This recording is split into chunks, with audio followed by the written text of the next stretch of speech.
অনেকেই নিয়ম মতো সার দিচ্ছেন, খরচেও কোনো কমতি রাখছেন না, তারপরও ধানের ফলন যেন কিছুতেই আশানুরূপ হচ্ছে না।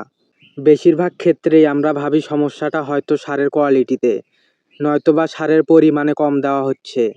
কিন্তু আসল কারণটা একটু ভিন্ন হতে পারে।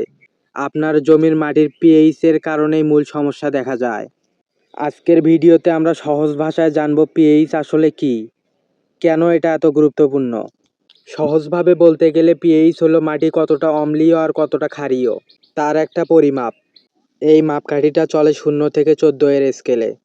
7-এর নিচে নামলে মাটি অম্লীয়, আর 7-এর উপরে উঠলে মাটি ক্ষারীয়। এখন আপনারা বলতে পারেন ধান চাষের জন্য কোন মাত্রাটি সবথেকে উপযোগী।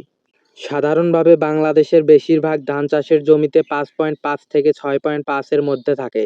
এই মাত্রায় পিএইচ থাকলে সেটা অধিকাংশ ধানের জাতের জন্য বেশ ভালো ধরা হয়। তবে এলাকা ভেদে মাটির আর ধানের জাত ভেদে এই মাত্রা সামান্য তারতম্য থাকতে পারে। এবার মূল বিষয়ে আসি, পিএইচ ঠিক না থাকলে সমস্যাটা কোথায় হয়। মাটির পিএইচ যদি প্রয়োজনের তুলনায় খুব কম বা বেশি হয়ে যায়, তাহলে যতই ভালো মানের সার প্রয়োগ করা হোক না কেন, গাছ সেই পুষ্টি ঠিকভাবে গ্রহণ করতে পারে না। ফলাফল হলো সার মাটিতেই থেকে যায়, কিন্তু গাছের প্রকৃত কাজে খুব কমই লাগে। এর প্রভাবে সাধারণত যা দেখা যায়, ধান গাছের বৃদ্ধি ধীরে হয়, পাতার রং স্বাভাবিক সবুজের বদলে ফ্যাকাশে হয়ে আসে, সার প্রয়োগের পর প্রত্যাশিত ফল পাওয়া যায় না, আর সবশেষ সরাসরি প্রভাব পড়ে ফলনের ওপর। তাই বলা যায় শুধু সার প্রয়োগেই যথেষ্ট নয়, তার আগে মাটির প্রকৃত অবস্থা সম্পর্কে জানা অধিক জরুরি। স্বাভাবিক একটা প্রশ্ন আসে, মাটি হাতে নিয়ে বা চোখে দেখে কি পিএইচ বোঝা সম্ভব? উত্তর হলো না। এটি নির্ভরযোগ্যভাবে জানার একমাত্র উপায় হলো মাটি পরীক্ষা করানো। এক্ষেত্রে দুটি সহজ পথ আছে। প্রথমত, নিকটস্থ কৃষি অফিসে গিয়ে মাটি পরীক্ষা করিয়ে নিতে পারেন। দ্বিতীয়টি, চাইলে একটি সলি পিএইচ মিটার বা পিএইচ টেস্ট কিট সংগ্রহ করে নিজে বাড়িতে বসে প্রাথমিক পরীক্ষা করে নিতে পারেন। পরীক্ষার ফলাফল হাতে পাওয়ার পর কৃষি কর্মকর্তার পরামর্শ অনুযায়ী সার প্রয়োগ বা মাটি সংশোধনের ব্যবস্থা নিতে হবে। এতে ফলাফল অনেক বেশি কার্যকর আশা করা যায়।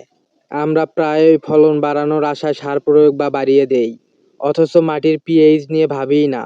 তাই পরামর্শ থাকবে কয়েক বছর পর পর অন্তত একবার হলেও নিজের জমির মাটি পরীক্ষা করিয়ে নিন। এতে একদিকে যেমন অপ্রয়োজনীয় সারের খরচ কমবে, তেমনি সঠিক ব্যবস্থাপনা নেওয়াও অনেকটা সহজ হয়ে উঠবে। মাটির পিএইচ পরীক্ষার পাশাপাশি জমিতে জৈব পদার্থের পরিমাণ বাড়ানো ভালো। মাটিতে যত বেশি জৈব পদার্থ থাকবে, মাটির গঠন তত উর্বর হয়, আর সারও তত দ্রুত কার্যকরভাবে কাজ করে। অনেক সময় দেখা যায় জৈব পদার্থ কম থাকলে রাসায়নিক সার প্রয়োগ করলেও প্রত্যাশিত ফল পাওয়া যায় না।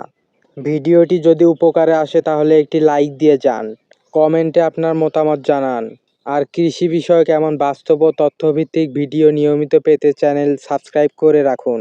সম্পূর্ণ ভিডিওটি দেখার জন্য ধন্যবাদ। সবাই ভালো থাকবেন, সুস্থ থাকবেন। আল্লাহ হাফেজ।